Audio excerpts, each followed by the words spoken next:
Hello बच्चों। Thermal physics series के last lecture में हमने क्या क्या कवर कर लिया है। हमने हीट, टेम्परेचर, स्पेसिफिक हीट को डिटेल में एनालिसिस कर लिया है। उसके कुछ प्रॉब्लम्स हमने करे, बहुत डिटेल में हमने बात करी है। आज हम पढ़ने जा रहे हैं बच्चों, आज हम पढ़ने जा रहे हैं फेज ट्रांजिशन। मतलब अगर आप किसी सिस्टम को, अगर आप किसी ऑब्जेक्ट को हीट प्रोवाइड करते हैं, हीट अप करते हैं, एनर्जी प्रोवाइड करते हैं, तो क्या होगा उसके फेस में वेरिएशन। फेस चेंज बच्चों मतलब जैसे कि सॉलिड से लिक्विड, लिक्विड से गैस। क्या मेरी बात समझ में आ रही है? इसी फेस वेरिएशन को बच्चों टेक्निकल लैंग्वेज में बोलते हैं हम। जैसे सॉलिड से लिक्विड में फेस ट्रांजिशन होता है, इसको बोलते हैं फ्यूजन। और लिक्विड से गैसेस स्टेट में ट्रांजिशन होता है, इसको बोलते हैं हम वेपराइजेशन। क्या मेरी बात समझ में आ रही है आपको? कंसेप्ट एकदम क्लियर है।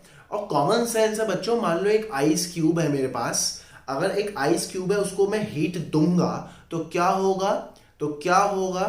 अब जैसे ही आप उसको हीट दोगे तो वो मेल्ट होगी, मतलब सॉलिड से लिक्विड फॉर्म आएगा। क्लियर है एकदम? जब वो मेल्ट हो गई तो फिर उसका टेम्परेचर भी बढ़ेगा और लेट से 100 डिग्री सेल्सियस पहुंच गया, बॉइलिंग पॉइंट आ गया है। अब क्या होगा? वो अगेन, अगर मैं हीट से कंटिन्यूसली दिए जा रहा हूं तो अगेन क्या होगा बच्चों? अगेन क्या होगा?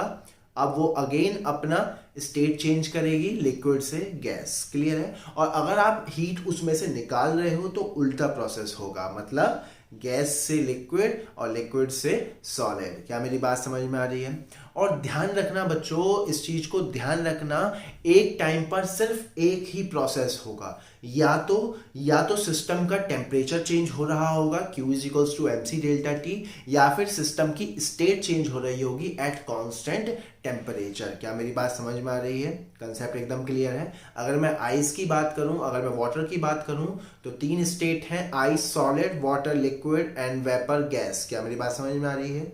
2 स्टैंडर्ड टेम्परेचर आपको मालूम है, melting point and boiling point. Melting point is what? 0 degree Celsius, मतलब जब 0 डिग्री सेल्सियस पे आइस आ जाएगी तब वो पिघलना स्टार्ट होगी।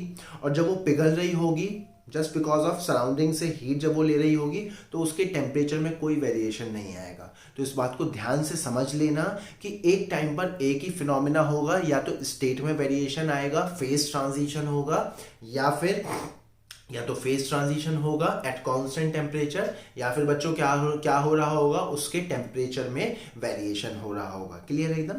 तो आज हम पढ़ने जा रहे हैं बच्चों लेटेंट हीट। जैसे हमने पढ़ा था स्पेसिफिक हीट, वैसे ही एक कंसेप्ट होता है लेटेंट हीट का। अब ये लेटेंट हीट क्या है बच्चों? इट इज द, अगेन वैसे सेम डिफाइन करूंगा मैं, again it is the amount of heat required to convert 1 unit of substance from one state to another state. क्या मेरी बात समझ में आ रही है? क्या कंसेप्ट एकदम क्लियर है बच्चों?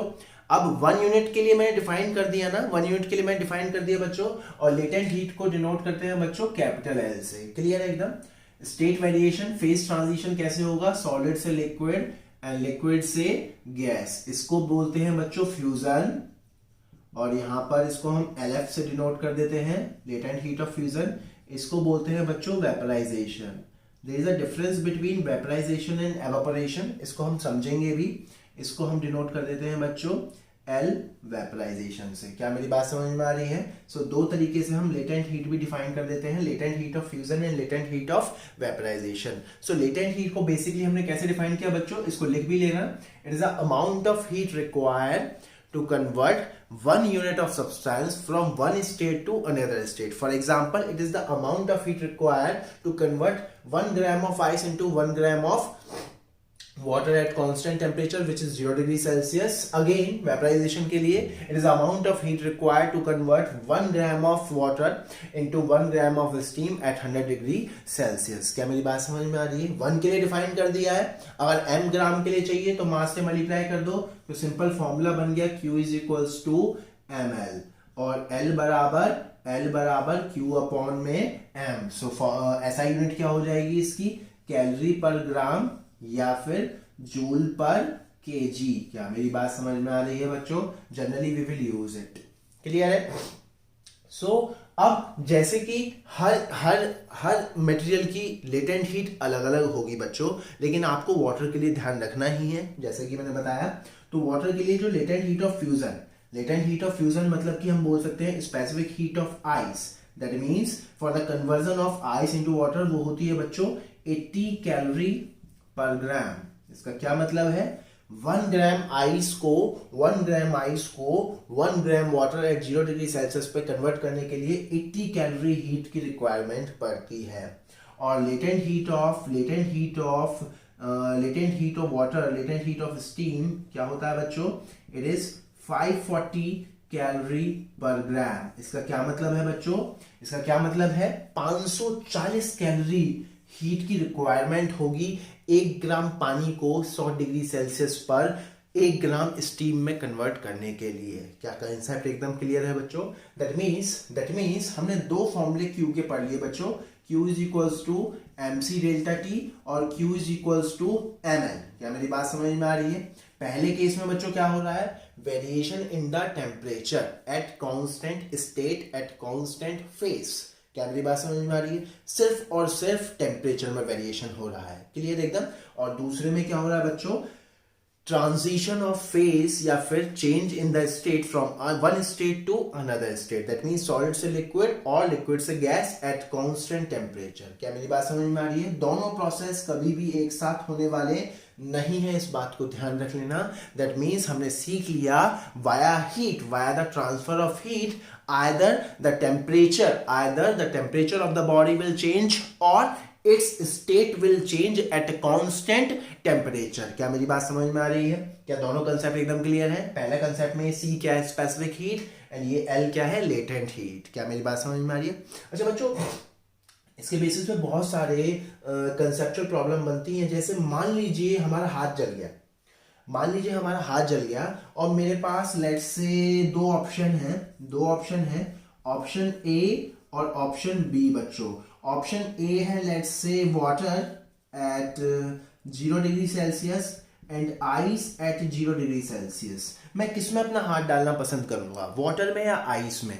बच्चों आइस में, वाटर में नहीं। क्यों, क्योंकि वाटर में भले ही दोनों का टेम्परेचर सेम है बच्चों, लेकिन वाटर में एक्चुअली लेटेंट हीट है। लेटेंट हीट को अगर आप सर्च करोगे तो लेटेंट का मतलब होता है बच्चों हिडन, छुपी हुई हीट। क्या मेरी बात समझ में आ रही है। 0 डिग्री आइस को जब आपने इतनी, मान लो मैं 1 ग्राम की बात करूं, लेट्स से दिस इज 1 ग्राम, जब 0 डिग्री सेल्सियस वाली आइस को जब आपने 80 कैलोरी और हीट दी है तो वो जाकर के वाटर में कन्वर्ट हुआ है। दैट मींस वाटर में और भी हिडन एनर्जी है एज कंपेयर टू आइस, भले ही दोनों का टेम्परेचर सेम हो। क्या मेरी बात समझ में आ रही है। इन द सेम मैनर मान लीजिए एक बीकर में मेरे पास 100 डिग्री सेल्सियस पर वाटर है, 100 डिग्री सेल्सियस पर वाटर है और 100 डिग्री सेल्सियस पर स्टीम है। क्लियर एकदम। मान लो मैं आपका हाथ दोनों में डाल दूं तो किसमें ज्यादा मजा आने वाला है, ए बीकर में या बी में। बी में ज्यादा जलेगा आपका हाथ। ऐसा क्यों, क्योंकि इसमें क्या है, लेटेंट हीट, छुपी हुई हीट। भले ही दोनों का टेम्परेचर सेम है। अब आप कहोगे सर टेम्परेचर तो सेम है, हाँ टेम्परेचर सेम है, लेकिन बर्निंग इफेक्ट सबसे ज्यादा होगा स्टीम में। ऐसा क्यों, स्टीम बहुत ताकतवर होती है as compare to water. That's why आपने सुना होगा steam engine. Boiling water engine कभी सुना है क्या, नहीं सुना होगा। स्टीम इंजन मतलब इतनी ताकत होती है वो इंजन को चला देता है। क्या मेरी बात समझ में आ रही है, क्लियर है। क्यों, क्योंकि स्टीम में बच्चों 500, अगर मैं 1 ग्राम ले लूं, मान लो 1 ग्राम ले लूं, तो इस वाले बीकर में 540 कैलोरी, छोटी मोटी एनर्जी नहीं है, 540 कैलोरी एनर्जी ज्यादा होगी एज कंपेयर टू दिस। क्या मेरी बात समझ में आ रही है। क्या कंसेप्ट एकदम क्लियर है बच्चों, एकदम क्लियर है। क्या आपको लेटेंट हीट समझ में आ रहा है, क्लियर एकदम, कंसेप्ट एकदम क्लियर है। अच्छा बच्चों, यहां पर एक वर्ड यूज हुआ है, ये वेपराइजेशन। इसको बच्चों हम समझते हैं कि ये वेपराइजेशन क्या है। ये दो डाटा आपको याद होने चाहिए, फ्यूजन और वेपराइजेशन। क्लियर है एकदम। एवापोरेशन और वेपराइजेशन में क्या अंतर है इसको हम समझते हैं एकदम क्लियरली। बच्चों को कन्फ्यूजन होता है कि evaporation and vaporisation is same thing, but no, this is not the same thing. Clear एकदम। इसको जरा हम समझेंगे, बहुत ही इंटरेस्टिंग फंडा है, इसको जरा हम समझेंगे और एक दो और कंसेप्ट हम यहाँ निकालने वाले हैं। क्लियर है। अच्छा बच्चों, अगर मैं आपको बताऊं, लेट्स से एक बीकर है, ठीक, एक बीकर है और यहाँ पर वाटर है, लेट्स से लाइक दिस, ठीक, समझ चला। यहाँ पर सारे में एटमॉस्फेयर है और एटमॉस्फेयर इस वाटर पर इस तरीके से प्रेशर लगा ही रहा है। नॉर्मली एटमॉस्फेयर तो हर जगह प्रेशर लगा रहा है, 180 है, ठीक। अब बच्चों ये जो वाटर की सरफेस पर जो मॉलिक्यूल है अब ये क्या काम करते हैं, क्योंकि एनर्जी तो है। अब जब ये वाटर के जो सरफेस पर जो मॉलिक्यूल्स हैं, ये जो वाटर के सरफेस पर जो मॉलिक्यूल्स हैं ये उछल कूद करते हैं बच्चों। क्या करते हैं, ये उछल कूद मचाते हैं। लेट्स से ये ऐसे कूदा, टुई टुई, ऊपर को उछला और वापस नीचे आ गया, ऊपर उछला और वापस नीचे आ गया। क्या मेरी बात समझ में आ रही? इस तरीके से। तो क्या होता है बच्चों, अब जब ये उछल रहे हैं तो ये एटमॉस्फेयर पर ऊपर की तरफ प्रेशर तो लगाएंगे ही लगाएंगे बच्चों। बेसिकली एक इस लेयर के, पानी की जो टॉप मोस्ट लेयर है उसके थोड़ा सा जस्ट ऊपर एक लेयर सी बना लेते हैं बच्चों, एक लेयर सी बना लेते हैं बच्चों, और इसको बोलते हैं वेपर प्रेशर। इसको क्या बोलते हैं? Vapour pressure. It is the pressure exerted by these top most molecules on the atmosphere. क्या मेरी बात समझ में आ रही है? Generally this vapour pressure is very less. ये जो वेपर प्रेशर होता है बच्चों ये वेरी लेस होता है।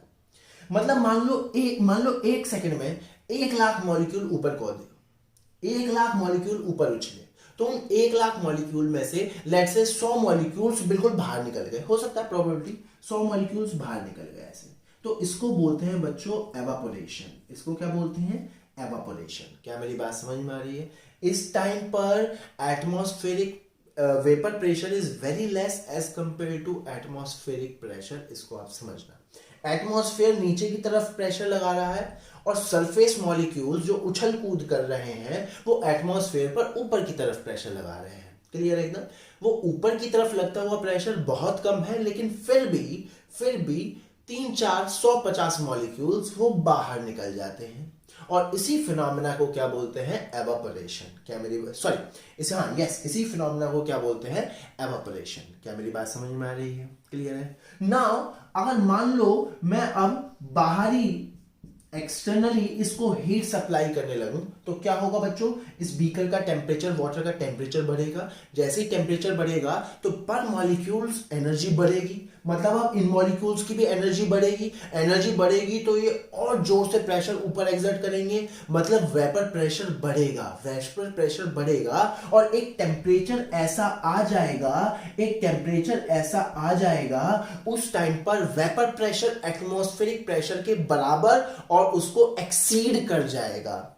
एक टेम्परेचर ऐसा आएगा, उस टेम्परेचर पे क्या होगा? जो वेपर प्रेशर है वो एटमॉस्फेरिक प्रेशर के बराबर और उसको एक्सीड कर देगा। उस टाइम पर जितने भी मॉलिक्यूल ऊपर उछलेंगे, मान लो 1,00,000 मॉलिक्यूल ऊपर उछले पर सेकेंड, तो 1,00,000 मॉलिक्यूल्स हवा में चले जाएंगे and this phenomena is known as vaporization. क्या आपको समझ में आ गया है? मतलब हो एक ही चीज रही है वेपराइजेशन और एवापोरेशन में, लेकिन दोनों में अंतर है। क्या मेरी बात समझ में आ रही है? ऐसे समझो कि the maximum limit of evaporation is known as vaporization. Concept एकदम क्लियर है? क्या वेपर प्रेशर एकदम क्लियर है? वेपर प्रेशर भी आपको समझ में आना चाहिए।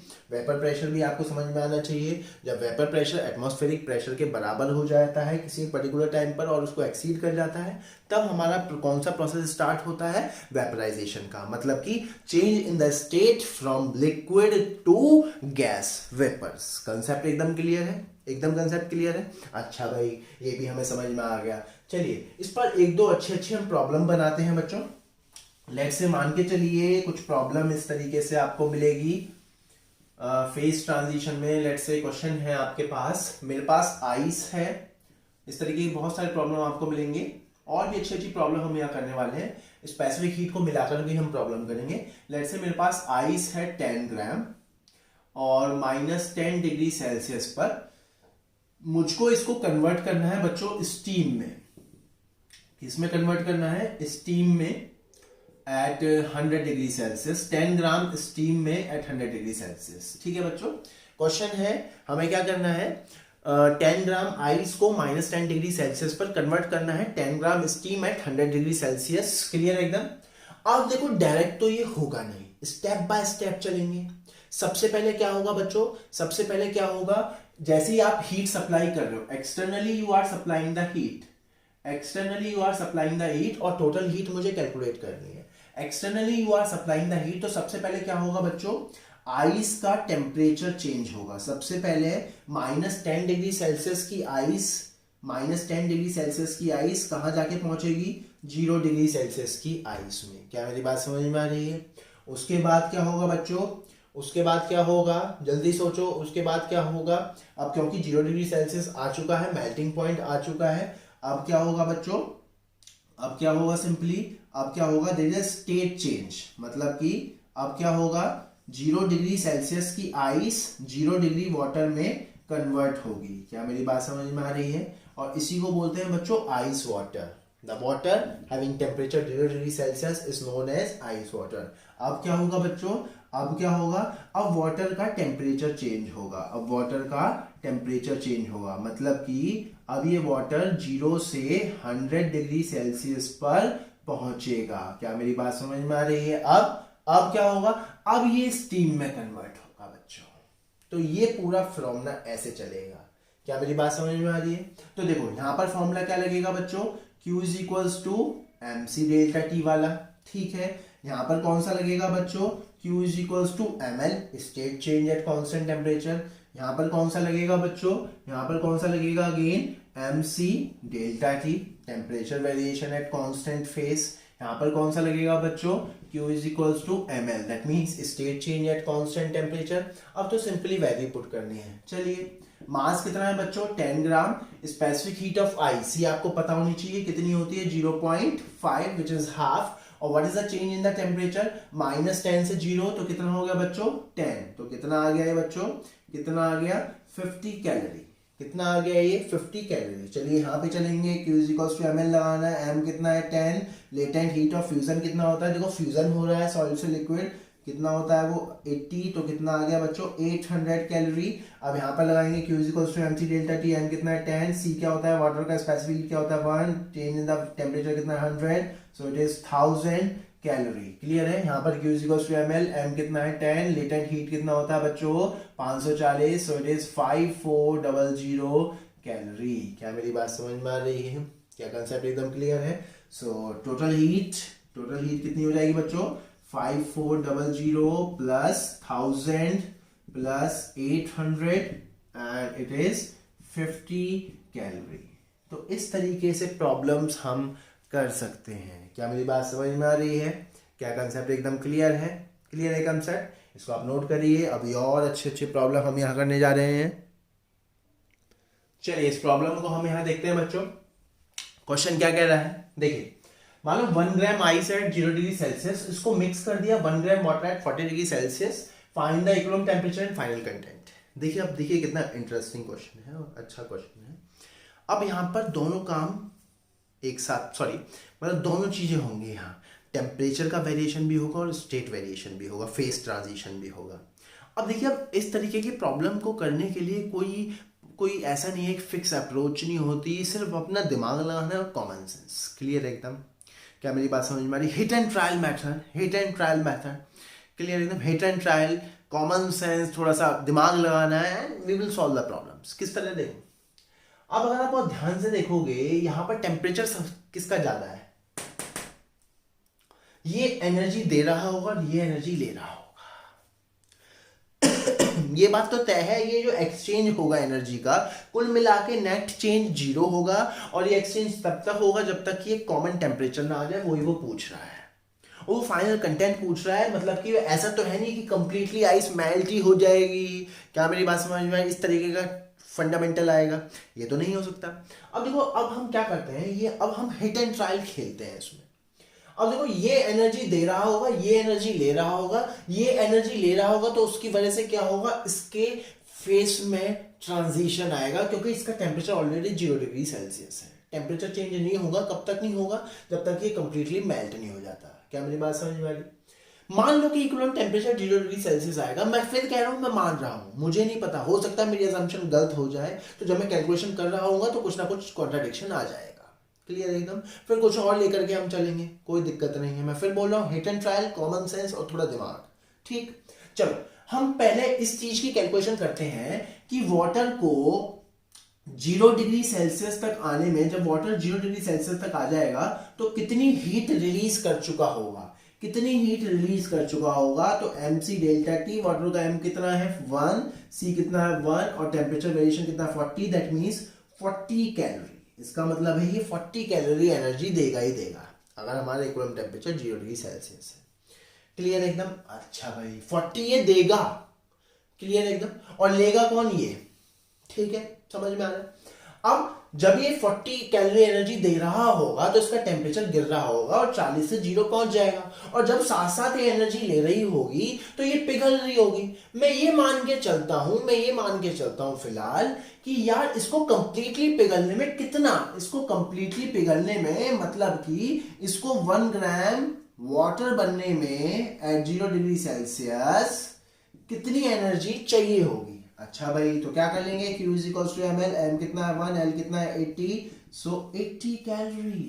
ओके, समझ में आ रहा है? यहां से डाटा देखने पर देखो, इसको पूरा पिघलने में 80 कैलोरी चाहिए, देगा ये, दाता ये है, देने वाला ये है, और इसको 0 डिग्री सेल्सियस आने में 40 कैलोरी देनी है। बात समझ में आ रही है? अब खुद सोचो, जैसे ये 40 कैलोरीज को दे देगा तो इसका टेम्परेचर कितना हो गया 0, इसका तो ऑलरेडी था ही ना 0, इसका तो ऑलरेडी था ही ना 0। अभी 80 क्या निकाला आपने, ये 80 जो निकाला आपने क्या है, कंप्लीटली पिघलने के लिए चाहिए, अब है ही नहीं इसके पास। जैसे ये 40 कैलोरी दे देगा प्रोसेस ही स्टॉप हो जाएगा एक्सचेंज ऑफ एनर्जी का। दैट मींस क्या ये कंप्लीटली पिघली होगी? नहीं, बस ये ही फंडामेंटल है, ये कंप्लीटली पिघली नहीं होगी। जैसे ये 40 कैलोरी दे देगा इसका टेम्परेचर 0 हो गया और इसका भी 0 है, मतलब कि दोनों सिस्टम का टेम्परेचर क्या हो गया, सेम। हीट का ट्रांसफर जो है वो स्टॉप, और जैसे इसने 40 दी उतनी एनर्जी इसने ले ली। दैट मीन्स अब हम ये निकालेंगे कितना पिघली होगी। वो कैसे करेंगे भाई, again Q is equals to ml लगाएंगे, again Q is equals to ml लगाएंगे। कितनी एनर्जी इसने रिसीव करी है 40, मास हमें निकालना है, L कितना है 80, दैट मींस M कितना आ गया हाफ ग्राम। उसका क्या मतलब है, हाफ ग्राम आइस पिघल गई है। That means at final content water कितना हो गया बच्चों, 1 प्लस हाफ पिघला हुआ which is 1.5 gram, and ice कितनी रह गई बच्चों, 1 minus half which is 0.5 gram. क्या मेरी बात समझ में आ रही है बच्चों? इस टाइप के प्रॉब्लम आप कर पा रहे हो ना? अभी और प्रॉब्लम करते हैं, समझ में आएगा। ये तो बहुत ही सिंपल वाली प्रॉब्लम थी, क्लियर? एक और डाटा ले लेते हैं, बिल्कुल डाटा पे डिपेंड है ये सारा खेल।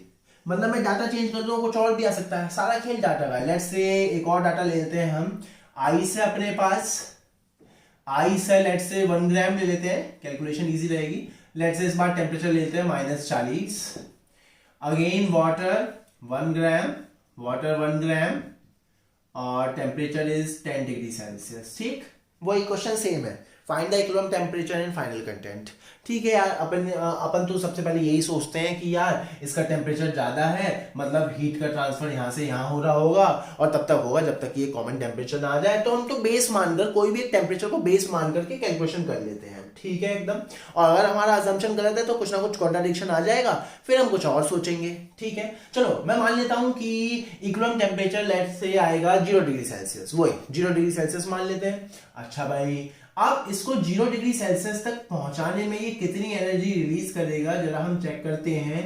0 डिग्री सेल्सियस तक जाने में Q is equals to mc delta T लगा करके, m कितना है 1, c कितना है 1, डेल्टा टी कितना है 10, तो ये आ गए 10 कैलोरी।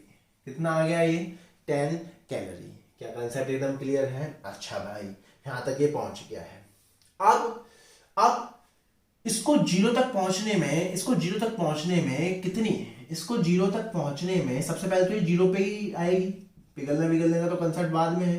तो 0 तक पहुंचने में कितनी एनर्जी चाहिए, तो Q is equals to mc delta T, m कितना है इसका 1, c कितना है हाफ, डेल्टा टी कितना होगा 40, तो कितना आ गया 20 कैलोरी। ओके समझिए, ये 10 कैलोरी दे देगा तो इसका टेम्परेचर 0 हो जाएगा। ठीक है, लेकिन जब ये 10 दे रहा होगा, जब इसने 10 दे दी होगी तो इसका टेम्परेचर 0 थोड़ी आया होगा। इसका टेम्परेचर तो 0 तब आएगा जब इसको 20 मिलेगी। सुनना जरा, इसका टेम्परेचर तो 0 तब आएगा जब इसको 20 मिलेगी, लेकिन अभी तक इसने कितनी दी है 10। तो जब 10 इसने इसको दे दी तो इसका टेम्परेचर कुछ ना कुछ होगा, लेकिन वो 0 नहीं होगा। तो क्या प्रोसेस रुक गया होगा? नहीं, प्रोसेस नहीं रुका होगा। इसका टेम्परेचर कहीं नेगेटिव में ही होगा, और इसका टेम्परेचर अभी भी ज्यादा है। क्या मेरी बात समझ में आ रही है? अभी भी ये स्टेट कहीं यहां गई होगी, अभी भी ये इसको हीट देगा। क्लियर है एकदम? अभी भी ये इसको हीट देगा, लेकिन जब अब ये इसको हीट दे रहा होगा ये जमना शुरू हो जाएगा। क्यों? क्योंकि देखो इसका टेम्परेचर 0 डिग्री सेल्सियस है। ऐसे सोचते हैं चीजों को। क्या मेरी बात समझ में आ रही है? कंसेप्ट एकदम क्लियर है। इसको टोटल चाहिए 20 इक्विलिब्रियम टेम्परेचर में आने में। क्या मेरी बात समझ में आ रही है? इसने दे दी 10, लेकिन इसने कहा मेरा काम नहीं चलेगा, अभी मुझे और चाहिए, मैं तो अभी नेगेटिव में बैठी हूँ, तेरे पास टेम्परेचर ज्यादा है, तेरे पास एनर्जी ज्यादा है, दे मुझको। लेकिन जब ये एनर्जी दे रहा होगा तो ये जम रहा होगा। अब ये सोचो कितनी और इसको वाटर से रिक्वायरमेंट है। आइस क्या कह रही है वाटर से, मुझे कितनी और दे? 10 तो तूने दे दी, टोटल चाहिए 20, तो 10 और दे दे। क्या मेरी बात समझ में आ रही है? दैट मींस अब एक और कैलकुलेशन करेंगे। Q is equals to ml। Q कितना चाहिए? 10। मास मुझे निकालना है, L कितना होता है? 80। दैट मींस M कितना आ जाएगा? 1/8 ग्राम।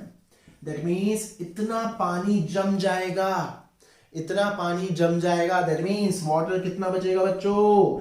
1 माइनस 1/8, दैट मींस 7/8 ग्राम। और आइस कितनी हो जाएगी बच्चों? 1 प्लस 1/8, दैट मींस 9/8 ग्राम।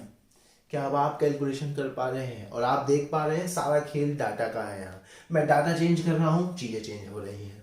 क्या मेरी बात समझ में आ रही है? क्या इस टाइप की प्रॉब्लम आप समझ पा रहे हो? अभी एक दो प्रॉब्लम और करेंगे, इसको आप नोट करिए। चलिए और प्रॉब्लम हम यहाँ डिस्कस करते हैं बच्चों। सेम टाइप की वैरायटी है, सेम वैरायटी है।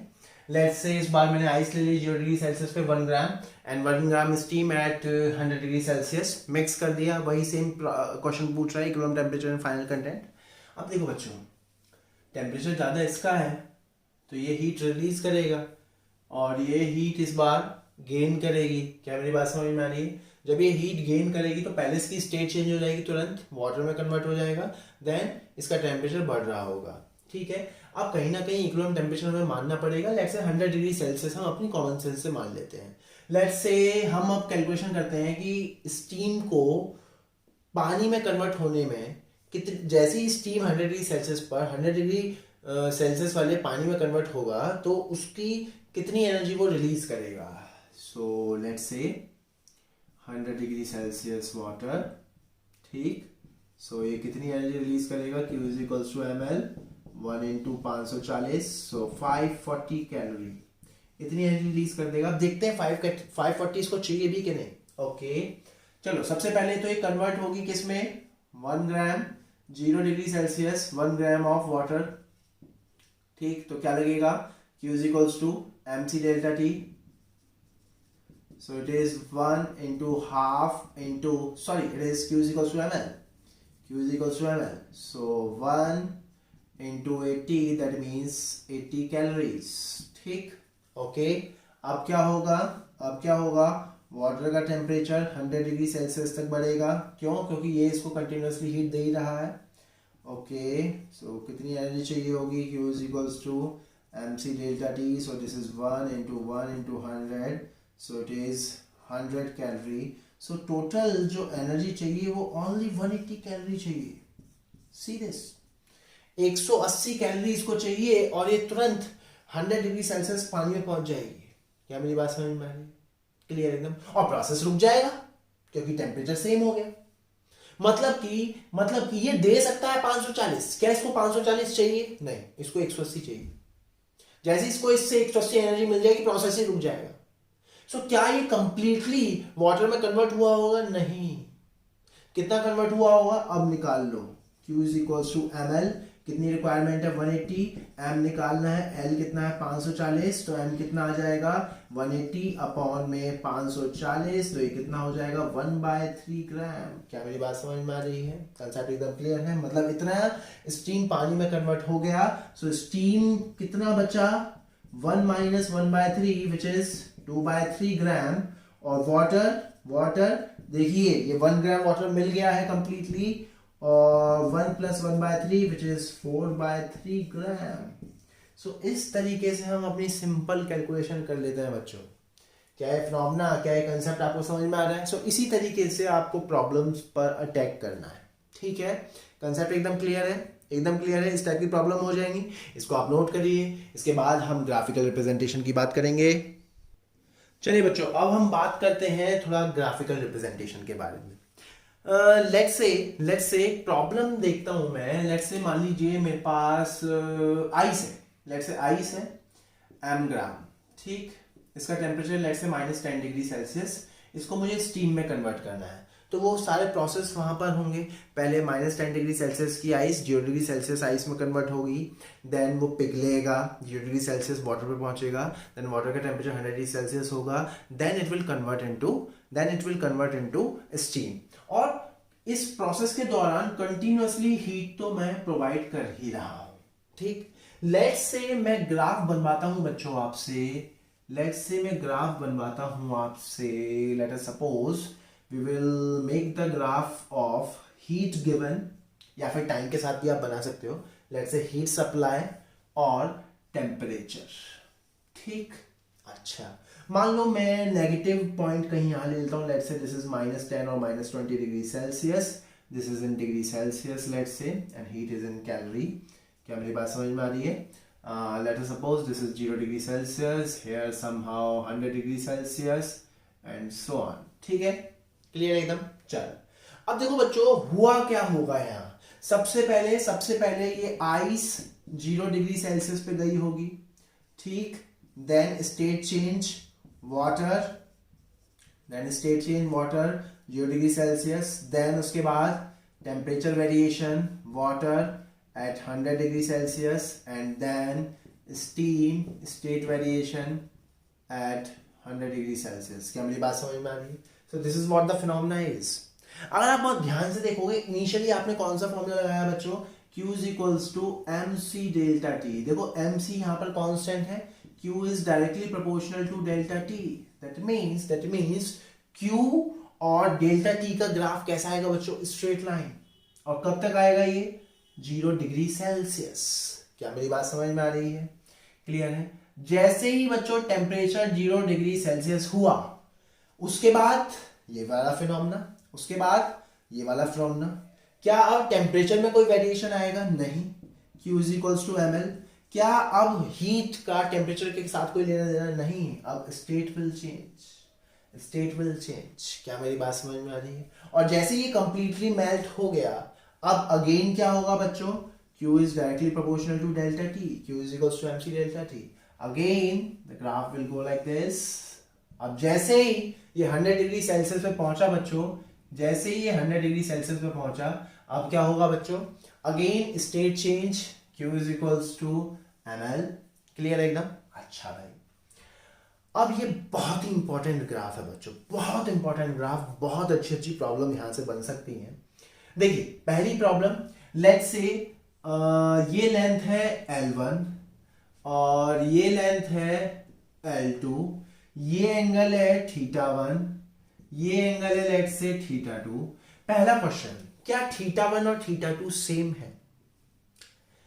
अब अगर मैं बात करूं बच्चों, तो देखो यहां से लेके यहां तक कौन सी स्टेट थी बच्चों? सॉलिड। आइस थी यहां तक, देख लो ice. Only temperature will vary, -10 से 0।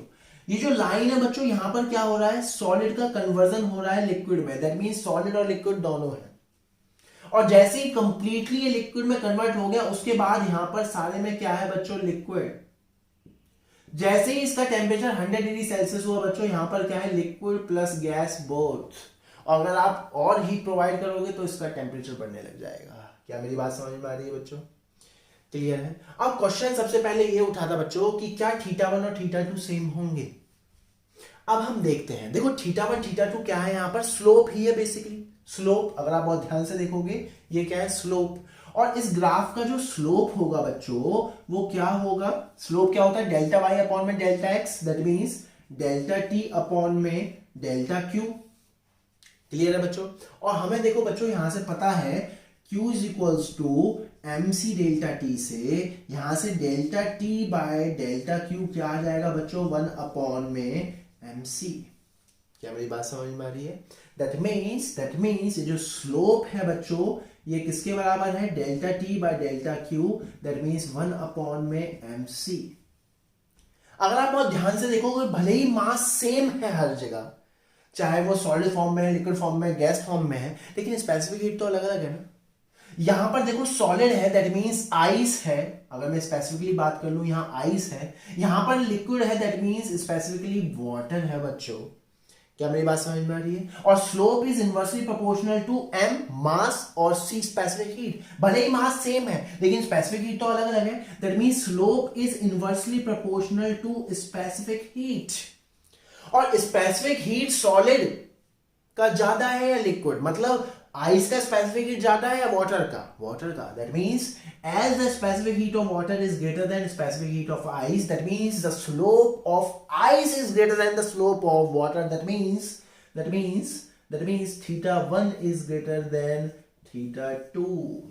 मतलब इसका इंक्लिनेशन ज्यादा है, इसका इंक्लिनेशन कम है। पहला कंसेप्ट। क्या मेरी बात समझ में आ रही है? दूसरा कंसेप्ट कि जो लेंथ है L1 और L2, क्या ये दोनों सेम है, बराबर है, सेम बराबर है, बड़ी है, कौन छोटी है, ये सब हमें बताना है। देखो बच्चों, यहां पर फंडामेंटल किसका यूज होगा? Q is equals to ml। यहां पर फंडामेंटल किसका यूज होगा? Q is equals to ml। भले ही m सेम है दोनों में। देखो L1 बेसिकली किसके बराबर है? Q के ही बराबर है। क्लियर है? तो हीट सप्लाई की तो बराबर होगा। क्लियर है एकदम, दोनों जगह से। लेकिन अब हमें यह देखना है कि किसमें ज्यादा हीट चाहिए होगी। देखो भले ही मास दोनों में सेम है लेकिन लेटेंट हीट यहां पर ज्यादा है, यहां पर ज्यादा है। यहां पर देखो क्या हो रहा है बच्चों? फ्यूजन। यहां पर क्या हो रहा है? फ्यूजन। और बच्चों यहां पर क्या हो रहा है? वेपराइजेशन। अब हमें यह सोचना है कि लेटेंट हीट ऑफ फ्यूजन ज्यादा होता है, latent heat of vaporization? Vaporization. As the latent heat of vaporization is greater than latent heat of fusion, that means L2 is greater than L1। क्या मेरी बात समझ में आ रही है? यहां पर dq is equals to ml, यहां पर dq is equals to ml, लेकिन यहां पर q is equals to m into lf, यहां पर q is equals to m into lv, and as the lv is greater than lf, so here the heat given is ज्यादा as compared to here, that means L2 is greater than L1। क्या मेरी बात समझ में आ रही है? क्या ये दोनों कंसेप्ट आपको समझ में आ रहे हैं? यहां पर mc delta T ml, mc delta T ml, इसका स्लोप क्या देता है? इसका स्लोप क्या देता है? ये कभी कभार क्वेश्चन यहां पर हीट गिवन की जगह टाइम भी होता है, तो घबराने की जरूरत नहीं है, घबराने की जरूरत नहीं है। तो सिंपल हम यहां से इसको देख सकते हैं। देखिए बच्चों, Q is equals to mc delta T, इसको टाइम के साथ डिफरेंशिएट कर देंगे या simple delta Q by delta T, तो क्या हो जाएगा? mc delta T by delta T. क्या मेरी बात समझ में आ रही है? क्लियर है एकदम। इस बार स्लोप क्या होगा? ये स्लोप होगा, तो इस बार स्लोप क्या होगा बच्चों? Delta T by small delta T क्या आ जाएगा? ये यहां से 1 अपॉन में mc इंटू ये क्या होगा बच्चों? Rate of transfer of heat. Let's say this is some E dash या व्हाटएवर इट इज। क्लियर है एकदम? क्या कंसेप्ट एकदम क्लियर है? कंसेप्ट एकदम क्लियर है। अभी भी ये चीज 1 अपॉन में mc के ही बराबर है। क्लियर एकदम। मतलब कभी कभार यहाँ पर हीट की बजाय टाइम भी आता है, तो आपको ज़्यादा घबराने की ज़रूरत नहीं है। क्या आपको ये ग्राफ समझ में आ रहा है? ये बच्चों बहुत इंपॉर्टेंट ग्राफ है, यहाँ से हम बहुत सारी चीज़ें निकाल सकते हैं। जब आप कोई स्टैंडर्ड बुक पढ़ोगे बच्चों, तो ये ग्राफ के कहीं नीचे, कहीं साइड में या कहीं यहाँ लिखा होता है 180 m बच्चों। मतलब ये सारा काम जो भी हो रहा है वो 180 m पर हो रहा है। यहीं से ही हम बॉइलिंग पॉइंट और मेल्टिंग पॉइंट भी डिफाइन करेंगे बच्चों। अगर मैं बात कर लूँ वाटर की, तो बॉइलिंग पॉइंट पता ही है आपको, यही है। मेल्टिंग पॉइंट भी आपको पता ही ये है, लेकिन हम डिफाइन कैसे करेंगे? देखिए बच्चों, मेल्टिंग पॉइंट को कैसे डिफाइन करेंगे? यह वह टेम्परेचर है, melting point is that temperature where you will get both the state, solid as well as liquid, in thermal equilibrium। देख लो, सिर्फ यही एकमात्र ऐसा टेम्परेचर है 0 डिग्री सेल्सियस यूनिक, जहां पर you are getting both the state of the liquid, both the state of the water, solid state as well as liquid state, और कहीं नहीं हो रहा होगा, सिर्फ यहीं पर ही है। And both are in thermal equilibrium with each other. यहां पर कुछ आइस भी है, पार्शियल आइस भी है और पार्शियल वाटर भी है, और दोनों का टेम्परेचर क्या है? 0 degree Celsius. And that 0 degree Celsius here is the what? Melting point. क्या मेरी बात समझ में आ रही है? क्या कंसेप्ट एकदम क्लियर है? क्या आपने मेल्टिंग पॉइंट डिफाइन करना सीख लिया है? Melting point is that temperature where you will get both solid state and the liquid state of the water in thermal equilibrium at 180 m. That means on changing the pressure, melting point and boiling point will change. Yes, we will see it. Clear एकदम? क्या मेरी बात समझ में आ रही है? क्या कंसेप्ट एकदम clear? Same case we will define the boiling point. Now how we will define boiling point? Boiling point को हम कैसे डिफाइन करेंगे? बॉइलिंग पॉइंट को हम कैसे डिफाइन करेंगे? It is the temperature at which we will get both liquid state and gaseous state of the water at the thermal equilibrium at 1 atm। क्या मेरी बात समझ में आ रही है? क्या आपने boiling point, melting point define करना सीख लिया है? क्या कंसेप्ट एकदम क्लियर है बच्चों? ठीक है, इसको आप नोट डाउन कीजिएगा। नाउ अब हम देखते हैं बच्चों, क्योंकि मैंने यहां पर लिखा है 1 atm, that means boiling point और melting point will vary with the temperature, with the pressure. अब कैसे वेरी करेगा, इसको हम एग्जांपल से समझते हैं। सबसे पहले हम चलते हैं बॉइलिंग पॉइंट पर। बच्चों आपने सीखा होगा, आपने पढ़ा होगा, आपने सुना होगा कि हिली एरियाज पर कुकिंग जो है वो एक टिपिकल टास्क है। क्यों?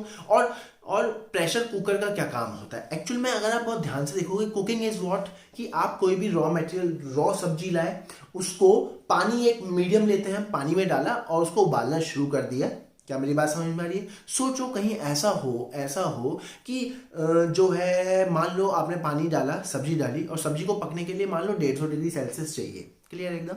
और पानी तो जो है 100 डिग्री सेल्सियस पर कन्वर्ट हो जाना है। दैट मीन्स क्या सब्जी पूरी पक पाएगी? नहीं, सब्जी पूरी नहीं पक पाएगी उस पर्टिकुलर वाटर से। क्या मेरी बात समझ में आ रही है? अब हम क्या करते हैं, उसके ऊपर लेड ढक देते हैं या प्रेशर कुकर। क्या मेरी बात समझ में आ रही है? बच्चों बेसिकली होता क्या है, जैसे जैसे प्रेशर बढ़ता है, प्रेशर कुकर ने काम क्या किया, अंदर प्रेशर बढ़ाया, जैसे जैसे प्रेशर बढ़ता है ना, तो बॉइलिंग पॉइंट भी बढ़ने लगता है। क्यों? बिल्कुल कॉमन सेंस है यार बच्चों, ध्यान से सुनो। मैंने आपको वेपराइजेशन और एवापोरेशन में भी बताया। एक्चुअल में क्या होता है, यहाँ पर मान लीजिए एक लिक्विड है ऐसे, यहाँ पर एक वेपर प्रेशर क्रिएट होने लगता है, एक टेम्परेचर ऐसा आता है जब ये वेपर प्रेशर एटमॉस्फेयर पर ऐसे लग रहा है और एटमॉस्फेरिक प्रेशर ऐसे लग रहा है। इनिशियली एटमॉस्फेरिक प्रेशर बहुत ज्यादा होता है तो वेपर प्रेशर बहुत कम होता है। क्लियर एकदम? तो जैसे जैसे आप टेम्परेचर बढ़ाते हो ये वेपर प्रेशर बढ़ने लगता है, जैसे जैसे आप टेम्परेचर बढ़ाते हो वेपर प्रेशर बढ़ने लगता है, और 100 डिग्री सेल्सियस पे आकर के ये दोनों बराबर हो जाते हैं और एक्सीड कर जाते हैं और ये एवापोरेट होने लग जाता है। अब मान लो मैं इस प्रेशर को बढ़ाने लग जाऊं, तो अब क्या होगा? मान लो मैं इस प्रेशर को बढ़ाने लग जाऊं, अब क्या होगा? अब ये 100 डिग्री सेल्सियस पर ये चीज अचीव नहीं करेगा। क्यों? क्योंकि 100 डिग्री सेल्सियस पर तो ये 1 atm के बराबर आ रहा था। ये वेपर प्रेशर 100 डिग्री सेल्सियस पे तो 1 atm के बराबर आ रहा था, और वो जो पार्टिकल्स हैं वो वेपराइज हो रहे थे। क्या मेरी बात समझ में आ रही है? लेकिन जैसे ही मैंने अब इसको कर दिया, इसको मैंने बढ़ा दिया, अब ये 1 atm की जगह 2 atm मैंने कर दिया, अब 100 डिग्री सेल्सियस पे थोड़े ही ना वेपराइजेशन हो जाएगा, अब आपको और टेम्परेचर बढ़ाना पड़ेगा। क्या मेरी बात समझ में आ रही है? क्लियर है? दैट मीन्स इस कंसेप्ट से हमने सीख लिया boiling point is directly proportional to pressure.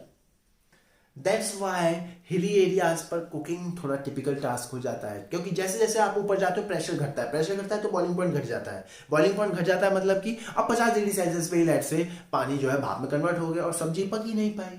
क्या मेरी बात समझ में आ रही है? क्या कंसेप्ट एकदम क्लियर है? तो हमें क्या ध्यान रखना है बच्चों? Boiling point is directly proportional to pressure. That means while making this graph you have to mention this 1 atm because you are mentioning 0 degree Celsius and 100 degree Celsius, and these are the temperature, these are the melting point and boiling point only at 1 atmospheric pressure, at standard pressure। क्या मेरी बात समझ में आ रही है? Clear है? Boiling point is directly proportional to pressure, and ध्यान रखना बच्चों melting point is inversely proportional to pressure. ये मुझे कैसे पता चला बच्चों? अभी एक सिंपल से एग्जांपल से हम देख लेते हैं। बच्चों, एक्चुअली आपने सुना होगा आइस स्केटिंग। ठीक है, आइस स्केटिंग मान लो हम करते हैं तो वो क्या देता है, बड़े बड़े शूज देता है, हम आइस पे खड़े हो जाते हैं ऐसे और हम इजीली स्केट कर पाते हैं। कभी आपने सोचा है कि यार इतनी रफ सरफेस और हम इजीली स्केट कर पा रहे हैं? अगर हम स्केट कर पा रहे हैं दैट मीन्स कोई ना कोई लुब्रिकेंट का काम तो कर रहा है। एक्चुअल में क्या होता है बच्चों, जहां पर हम खड़े होते हैं वहां पर हमने 1 atm से ज्यादा प्रेशर एक्सर्ट कर दिया, और जैसे ही 1 atm से ज्यादा प्रेशर हमने एक्सर्ट कर दिया मेल्टिंग पॉइंट घट जाता है। मान लो रूम का टेम्परेचर जहां पर आइस है, आइस स्केटिंग आप कर रहे हो, वहां का टेम्परेचर मान लो मेंटेन है -2 डिग्री सेल्सियस। आइस तो पिघलने वाली है नहीं क्योंकि वो पिघलेगी तो 0 डिग्री सेल्सियस पे ही, और उसने मेंटेन कर रखा है -2। अब जैसे आपने प्रेशर बढ़ा दिया, लेट्स से अब वो -2 और -3 पे ही पिघलना चालू हो गई। क्लियर है। और जैसे ही वो पिघली तो वहां पर क्या हो गया, जहां पर आप खड़े हुए वाटर आ गया, हल्का सा वाटर आ गया, और वही लुब्रिकेंट का काम कर रहा है और वो आपको आगे बढ़ा रहा है। और जैसे ही आप आगे बढ़े वहां पर अब प्रेशर फिर से नॉर्मल हो गया, वो फिर से फ्रीज हो गया। क्यों? क्योंकि टेम्परेचर तो अभी -2 डिग्री सेल्सियस है, वो फ्रीज हो गया। और जैसे जैसे आप आगे बढ़ रहे हैं वैसे वैसे आपको जहां जहां प्रेशर बढ़ा रहे हो वहां पे आपको वाटर मिल रहा है एज अ लुब्रिकेंट। क्या मेरी बात समझ में आ रही है? दैट मीन्स यहां से हमने सीख लिया melting point is inversely proportional to pressure. क्या मेरी बात समझ में आ रही है? क्या ये ग्राफ समझ में आ रहा है? क्या ये कंसेप्ट एकदम क्लियर है? एकदम क्लियर है। इसको आप नोट करिए। एक तो प्रॉब्लम हम प्रैक्टिकल बेस पर और करते हैं, इसको आप नोट करिए। चलिए बच्चों, एक बहुत ही अच्छा प्रैक्टिकल बेस प्रॉब्लम हम यहाँ करते हैं। इस तरह की प्रॉब्लम भी आपको मिलेगी जब आप प्रैक्टिस करोगे। मान लो मेरे पास एक बकेट है बच्चों, और बकेट में 10 kg वाटर है मेरे पास, ठीक। और उस वाटर का इनिशियल टेम्परेचर 20 डिग्री सेल्सियस। मैंने एक रॉड डाली हुई है जिसकी पावर है बच्चों 1000 वाट, 1000 वाट की, 1 किलोवाट की रॉड मेरे पास है। क्लियर एकदम। पावर मतलब rate of transfer of energy. Power का क्या मतलब होता है बच्चों? Rate of transfer of energy, rate, ठीक, पर सेकेंड। इसका मतलब है 1 सेकेंड में ये रॉड जो है इसको 1000 जूल एनर्जी देगी। और वो कह रहा है कि यार लॉस हो रहा है 20%। लॉस तो कुछ ना कुछ होगा ही ना, सराउंडिंग में लॉस होगा और an number of things are there. तो मतलब 20% का लॉस हो रहा है। दैट मीन्स 1 सेकेंड में वो उसको 20%, 1000 का 20% कितना हो गया? 1000 का 20% हो गया बच्चों आपका 1000 का 20% होगा बच्चों 200। क्या मेरी बात समझ में आ रही है? मतलब 200 जूल एनर्जी वो लॉस करेगा। दैट मीन्स वो गेन कितनी करेगा एक्चुअल में पर सेकेंड एक्चुअल में वाटर कितनी एनर्जी लेगा? मात्र 800 जूल। क्लियर एकदम। अच्छा, अब वो पूछ रहा है बच्चों कि इसका टेम्परेचर इनिशियली है 20 डिग्री सेल्सियस और फाइनल मुझे करना है 50 डिग्री सेल्सियस। कितना समय लगेगा? ये रॉड इसका टेम्परेचर कितनी देर में 20 से 50 कर देगी? तो ठीक है बच्चों। अच्छा, मैं ये निकालता हूं इसको कितनी एनर्जी रिक्वायरमेंट है। Q is equals to mc delta T. m कितना है बच्चों? 10 kg। स्पेसिफिक हीट देखो ध्यान से सुनो, kg में ले रहा हूं, तो स्पेसिफिक हीट कितनी होगी बच्चों? 4200। और डेल्टा टी कितना है बच्चों? 30। सो ये आ जाएगा आपका 4 टाइम्स 0 इंटू 3। इतनी जूल एनर्जी चाहिए इसको। क्लियर एकदम। अब देखो, पावर होती है rate of transfer of energy. Clear एकदम। सो मान लो टी टाइम इसको लग जाएगा, तो टी टाइम में ये टोटल कितनी एनर्जी दे देगी? P into T. टोटल कितनी एनर्जी दे देगी? P इंटू टी, क्योंकि P बराबर E बाई टी या Q बाई टी, तो Q बराबर P इंटू टी। तो पावर कितनी है बच्चों इसकी? 1000, और टाइम हमें निकालना है सेकंड में t। लेकिन इसने कहा है लॉस होगा 20%। क्लियर एकदम। तो एक्चुअल में ये 800t ही इसको देगा। क्लियर एकदम। 20% लॉस मतलब हमारे काम का कितना है? 80%। इसका 80% होगा 800t। क्या मेरी बात समझ में आ रही है? कंसेप्ट एकदम क्लियर है। अब दोनों को उठा करके इक्वेट कर दो। 800t बराबर 42 इतने 0, दैट मीन्स t बराबर 42 इतने 0 अपॉन में 800 सेकेंड्स में आंसर आएगा। And from here you can calculate the things, तो टाइम कितना आ गया? 2100 अपॉन में 4 सेकेंड्स। आप इसको मिनट में कन्वर्ट करना है, मिनट में कन्वर्ट कर सकते हैं। मतलब इस तरीके से प्रैक्टिकल बेस्ड प्रॉब्लम भी आपको मिलेंगी, आपको वो करनी आनी चाहिए। क्या मेरी बात समझ में आ रही है? क्या कंसेप्ट एकदम क्लियर है? तो यहाँ पर इस लेक्चर को हम यहीं पर स्टॉप करते हैं। सारे जितने भी अप्रोच थी, सारे जितने भी कंसेप्ट थे हमने यहाँ डिस्कस कर लिए। Latent heat temperature, specific heat, दोनों को मिलाकर के प्रॉब्लम्स हमने सब डिस्कस कर ली हैं। नेक्स्ट लेक्चर में और भी अच्छी बातें, बहुत ही इंटरेस्टिंग टॉपिक हम डिस्कस करने वाले हैं। Thank you for